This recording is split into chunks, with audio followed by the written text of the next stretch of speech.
usan a la hora de encontrar las respuestas en el inicio y en el final del transitorio y aplicarlo.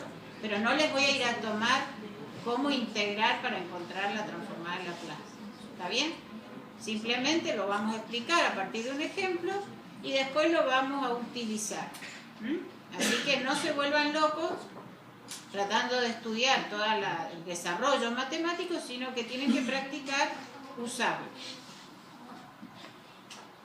Entonces, si volvemos a lo que teníamos como inicio de la clase pasada, este lazo de control no es otra cosa que esto que he dibujado acá. Casi todas las clases voy a partir de dibujar esto y vamos a ver dónde estamos parados en cada clase. La clase de ahora y la de la semana que viene vamos a estar parados sobre todo acá, en analizar el proceso, mirar el proceso. Voy a borrar esto porque no me hace falta ahora.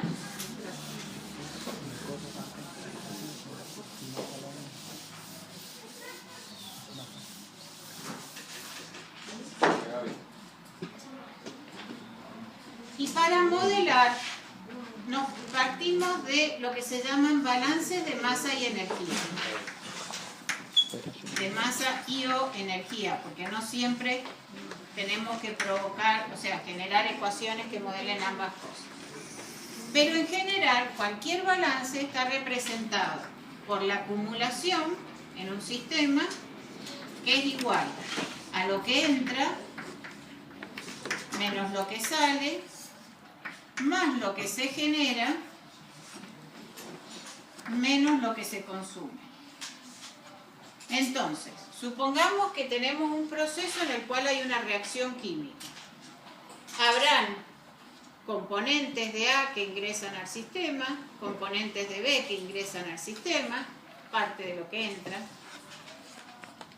Habrá una componente que ha reaccionado de AB, supongamos. Habrá parte de A que salió sin reaccionar, o de B que también salió sin reaccionar. Se generó un componente AB, o a veces se consume cuando en la reacción desaparece algo para generar otra cosa. Esta expresión resume todos los casos con los cuales podemos generalizar un balance de masa y energía. Vamos a partir de un ejemplo bien sencillo para que vean cómo aplicarlo. Nosotros tenemos este tanque en el cual hay un caudal que entra, un caudal que sale, y nosotros estamos queriendo encontrar la relación del nivel con los caudales que entran y salen. O sea, yo quiero saber de qué forma el nivel va a variar cuando varío o el caudal que entra o el caudal que sale. ¿Por qué? Porque a lo mejor este caudal que entra es esta variable. Si yo corrijo con mi controlador a ese proceso manipulando esa válvula, yo quiero saber cómo cambia el nivel acá. ¿Por qué? Porque si yo quiero que el nivel después cambie como yo quiero, tengo que hacer variar esa válvula de una manera diferente. Si no, cuando acá fue un escalón, acá va a pasar lo que este proceso quiere hacer. Cuando lo vemos desde el lado del control, lo que yo quiero es que acá pase lo que yo quiero. Por eso voy a corregir esta variable manipulada de una forma tal que esta variable controlada se acerque al set point. ¿Se entiende cuál es el interés del lazo de control? Entonces, si miramos este balance general, ¿qué tenemos como acumulación? Como acumulación en este proceso lo que tenemos son variaciones de masa por unidad de tiempo. Es decir, dependiendo de la diferencia entre lo que entra y lo que sale, habrá una acumulación que se puede representar como una variación de masa por unidad de tiempo. A su vez, esa variación de masa va a depender de la densidad y del volumen. Y esa variación de volumen va a depender de la sección y del nivel.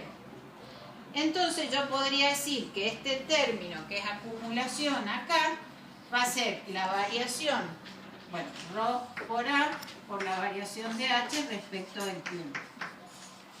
Y eso sería expresar matemáticamente para ese ejemplo el término acumulación, que en general no siempre es aumento, es variación. ¿Está bien? ¿Qué es lo que entra a mi sistema? Lo que entra a mi sistema es un caudal de entrada. Es decir, dependiendo de su densidad, es ρ por el caudal de entrada, para que me queden en unidades equivalentes, y lo que sale es ρ por el caudal de salida. Entonces lo que entra es ρ por el caudal de entrada y lo que sale es ρ por el caudal de salida. ¿Hay generación? No, porque si no hay reacción no va a haber ninguna otra aparición milagrosa de masa, ni va a consumirse si no hay reacción. Entonces lo que se consume y lo que se genera para este ejemplo es cero. ¿Sí? Entonces cuando uno mira el modelo que surge de esta expresión, puedo simplificar ρ y me va a quedar que el área por la variación de H respecto del tiempo es la diferencia entre lo que entra y lo que sale. Y eso está representando realmente lo que pasa en mi proceso. El nivel va a subir si el caudal que entra es más que el que sale, el nivel va a bajar si lo que entra es menos que lo que sale, y dependiendo de la sección del tanque, si yo tengo este tanque y tengo este, a un mismo cambio de caudal de entrada, por ejemplo, ¿el nivel va a variar igual? No, va a aumentar más rápido en el... Porque también depende del área. Es decir, un mismo cambio de volumen acá representa, si está disminuyendo, toda esta variación de H a lo mejor. Entonces, cada proceso, aunque fueran todos tanques con características físicas diferentes, va a tener una ecuación diferencial que lo modela característica. En este caso estamos considerando un flujo incompresible. Claro, sí, acá estamos hablando de líquido. Bueno, por supuesto, todas esas características uno las tiene que plantear a la hora de empezar el modelo. Si es la densidad constante, si no hay variación, que si no hay un equilibrio líquido-vapor, si no aparecerán tantas ecuaciones como sean necesarias para representar lo que ahí pasa. Pero ¿qué es lo que vemos? Que en estas funciones del tiempo, la ecuación que lo modela es una ecuación diferencial. Si yo quiero encontrar la relación entre el caudal de entrada, que supongamos que es lo que yo voy a manipular, y el nivel, que es mi variable controlada, ¿cómo hago para despejar de acá a Q sub B sobre H de T? Tengo que resolver este término, o sea, esta ecuación. Despejar a H me va a quedar la resolución de una integral. Y esto, cuando yo lo resuelva, ¿qué voy a ver? Que si en mi caudal de entrada genero un cambio de escalón, mi nivel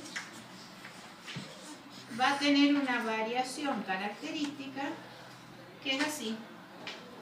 Porque esta expresión se parece a la carga de un capacitor. Por eso a los modelos que se parecen a esta ecuación se los llama modelos capacitivos o capacitancia. Y no me importa si es este tanque o es este tanque. O sea, sí me va a importar en que puede pasar esto, o puede pasar esto, o puede pasar esto. Pero siempre va a responder en forma capacitiva. Y eso ya me da una idea que todos los procesos en los cuales hay un tanque, un caudal que entra y un nivel que quiero controlar, la relación entre la entrada y la salida es característica. Pero para llegar a despejar esto, aplico transformada de Laplace. Y van a ver que es más fácil, aunque al principio no parezca. ¿En qué se basa la transformada de Laplace? Y ahora volvemos un poco a una respuesta, a una cuestión más matemática. Pero quiero que imaginen resolver en esa ecuación diferencial la relación de H entre Q sub B y H, o H y Q sub B. ¿Cómo definimos la transformada de Laplace? La transformada de Laplace de cualquier función en el tiempo es la integral de la función multiplicada por e a la menos s por t. El símbolo de transformada de Laplace en realidad es esta L. Es esta L tipo cursiva. Como yo no lo podía dibujar, le he puesto una L mayúscula, pero siempre que escribimos transformada de Laplace de una función, la expresamos así. Entonces estamos hablando de la transformada de Laplace de una función temporal que va a ser la integral entre 0 e infinito de f de t por e a la menos st por diferencial t. Y se expresa con una f mayúscula función de s. Esto es la transformada de Laplace. La transformada de Laplace de una función f de t es una función f de s. Ya pasamos del campo temporal al campo de la variable compleja s. Y a s la definimos como una variable compleja s, y bueno, en realidad alfa más j. En forma general es alfa más j omega o j beta. Es una variable compleja. A ver si entonces supongamos que queremos aplicar transformada de Laplace a un término como este, a un término que es la derivada. Si aplicamos la definición, aplicar transformada de Laplace a una ecuación diferencial es hacer la integral de 0 a infinito de una función que ahora es f' de t, o es la derivada de f respecto al tiempo, multiplicada por e a la menos st por diferencial t. Para hacer la resolución de esta integral, que es función de dos variables, o sea, la puedo descomponer en dos variables. ¿Se acuerdan que a una la llamo u, por ejemplo, que es este término, y a b la llamo, perdón,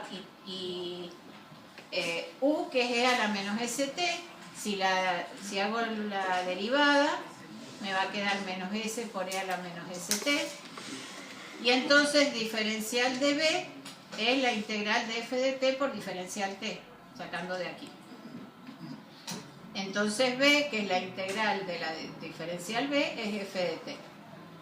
Como la integral de u por diferencial b es u por b menos la integral de b por diferencial u, cuando hacemos ese reemplazo y lo acomodamos y tomamos límite entre 0 e infinito, la transformada de la derivada nos queda menos un valor constante, que es el valor en el punto, más s por f de s. Entonces, a una función que era derivada, la transformé en una expresión algebraica, s por f de s. Nosotros ahí deberíamos, el área esa, pasarla para el otro lado e integrar. Claro, y ahora vamos a ver que lo que hacemos después es ir aplicando transformada de Laplace a cada término. Y después, cuando tenemos todo como una expresión algebraica, la despejamos. En principio, lo que yo quiero que ustedes vean, yo acá les he demostrado cuál es la transformada de Laplace de la derivada. Pero esto no lo vamos a hacer con cada función que tengan que derivar, sino que hay tablitas, gracias a Dios, en las cuales tenemos la función f de t y tenemos su transformada de Laplace. Entonces, si uno busca en la tablita que yo le he recortado la derivada de una función, les va a decir que es menos f de 0 más s por f de s. Sí, nosotros ahora vamos a trabajar sin hacer la demostración en cada caso de aplicar esta expresión. Pero esta tablita fue construida aplicando esa definición. ¿Se entiende? Entonces simplemente nosotros sabemos que la transformada de Laplace de una función e a la menos a por t en el campo de la variable compleja es 1 sobre s más a. Y entonces vamos a ir aplicando transformada de Laplace en cualquier expresión y después, al llevarla toda a una expresión algebraica, vamos a poder despejar. ¿Entienden lo que expliqué recién? Lo que estamos haciendo en el paso de recién es encontrando la función f de s, que sale de resolver esa expresión, porque es lo que estoy definiendo como función de transformada. Después de ahora en más, no vamos a hacer este trabajo con cada función que tengamos que encontrar la transformada de Laplace. Este trabajo ya lo hizo el que armó esta tabla. Y entonces vamos a trabajar directamente con la tabla. ¿Cómo la trabajamos? Fíjense, la transformada de Laplace tiene una propiedad, y es que la transformada de una suma de funciones es la suma de las transformadas de Laplace. Entonces, cuando yo quiera en esta expresión diferencial aplicar transformada de Laplace a todo esto, ¿qué voy a hacer? Voy a aplicar la transformada de Laplace a un miembro y lo voy a igualar a la transformada de Laplace del otro miembro. Y a su vez, la transformada de Laplace de esta suma es la transformada del primer término más la transformada de esto más la transformada de esto. Ya vamos bastante mejor, ¿sí? A su vez, hay otra propiedad que dice que la transformada de una constante por una función es la constante por la transformada de la función. Entonces yo a esto lo puedo escribir como 3 por la transformada de la derivada. Y la transformada de la derivada ya la tengo calculada como recién. La transformada de Laplace de f' de t, que es f de s, es igual a menos la función en el punto más s por f de s. Entonces, sencillamente ahora, aplicando la tablita a cada uno de estos términos, puedo pasar al campo de la variable s. Por ejemplo, transformada de Laplace de 2 por x. Como es una constante por una función, es la constante por la transformada de Laplace de x. Y fíjense que es esto. Si es x de t, es x de s, directamente. Entonces va a ser 2 por x de s. La transformada de Laplace de la derivada era esto, que fue lo que calculamos recién. Entonces va a ser la constante por la transformada de Laplace de la derivada, que era menos la condición en el punto más s por x de s. Estoy escribiendo esto, multiplicándolo por 3, porque en ese término la función f de t estaba multiplicada por 3. La función no sería x minúscula. Acá, sí, en el tiempo es x de t. O sea, cuando es minúscula, en general escribimos las funciones en el tiempo. Y cuando aplicamos la transformada de Laplace, lo ponemos con mayúscula a la función en el campo S. Esa es, entonces f en 0 es la derivada, la otra de... Esta es la función en el origen. Por eso ahí también está en minúscula. Pero ahí arriba no debería estar en minúscula, el 3x Este sí es minúscula en realidad. Sí, por ahí no me quedó minúscula. Pero es el valor de la función en el origen. En la derivada, cuando uno busca en la tablita, es decir, algunas tablitas traen la función de la derivada enésima, si no en otra tendríamos que hacer la derivada de la derivada, pero termina siendo una función, todo este paso es, sacándolo directamente de la tablita, es s cuadrado por x de s menos s por la condición inicial de la función menos la condición inicial de la derivada primera. Todo esto es la transformada de Laplace de la derivada segunda. Entonces, ¿qué es lo que ya empiezo a visualizar? Siempre que tengo la transformada de Laplace de una variable, es x de s, diré, x, y, f de s. Cuando tengo de la derivada, me aparece acá multiplicando una s a la 1. Cuando tengo la derivada segunda, me aparece un s al cuadrado multiplicando x de s. Entonces, cuando yo aplique transformada de Laplace a esta expresión,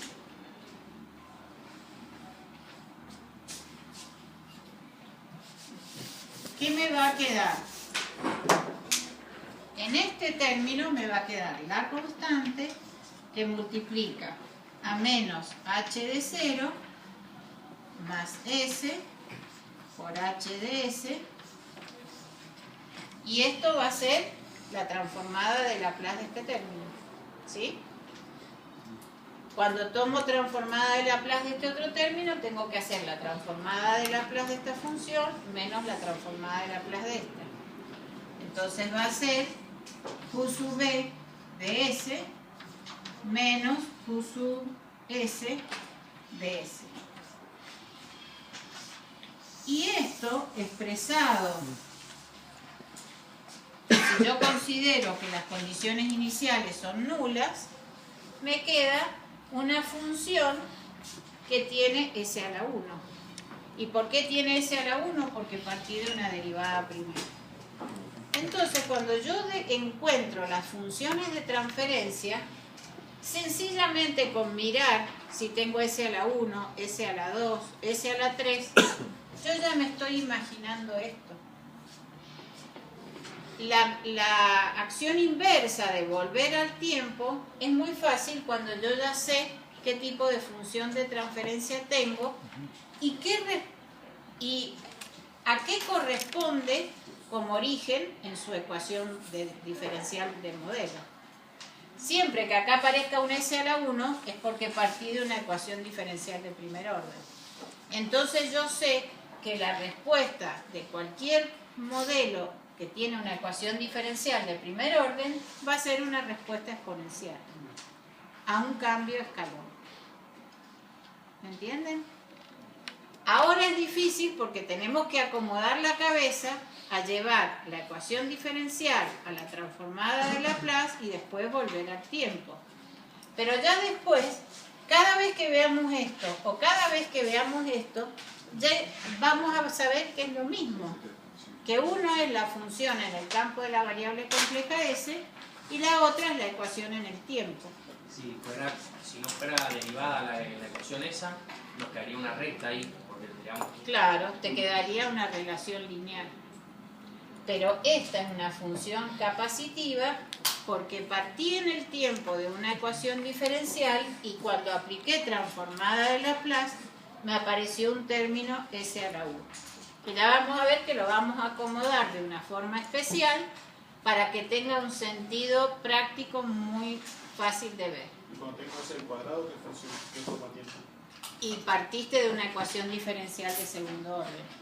Y a este mismo cambio de escalón, un s al cuadrado genera una respuesta así.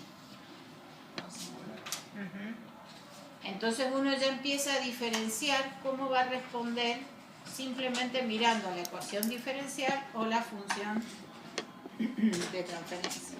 ¿Con ese cuadrado dejaría de ser capacitivo el modelo? Sí, es un doblemente capacitivo en realidad. Y la respuesta es un sistema que empieza, por el efecto de las dos capacitancias, empieza a retrasar al inicio y después tiene una forma bastante parecida a la capacitiva. Tienen como dos capacitores. Claro, exactamente. Es como dos capacitores en serie. Entonces, ¿entienden cómo aplicar la transformada de Laplace? Estas expresiones de la derivada enésima, de la derivada primera, la van a tener en las tablas. En la guía de trabajos prácticos hay una tabla y en la teoría hay otra. Creo que la de la guía de trabajos prácticos es más completa que la de la teoría. No me acuerdo exactamente cuál de las dos. Cualquiera de las dos o las dos las pueden tener porque no me interesa que aprendan de memoria cuál es la transformada de Laplace de tal o cual función, sino sencillamente nosotros vamos a ser usuarios. Las vamos a aplicar, vamos a despejar y vamos a analizar la respuesta. ¿Se entiende? Bueno. Entonces, si a esa expresión diferencial completa, a esta, a esta, ¿no? Que yo tenía la derivada segunda, un término que era la derivada primera, un término lineal, le aplicaba la transformada de Laplace a cada término.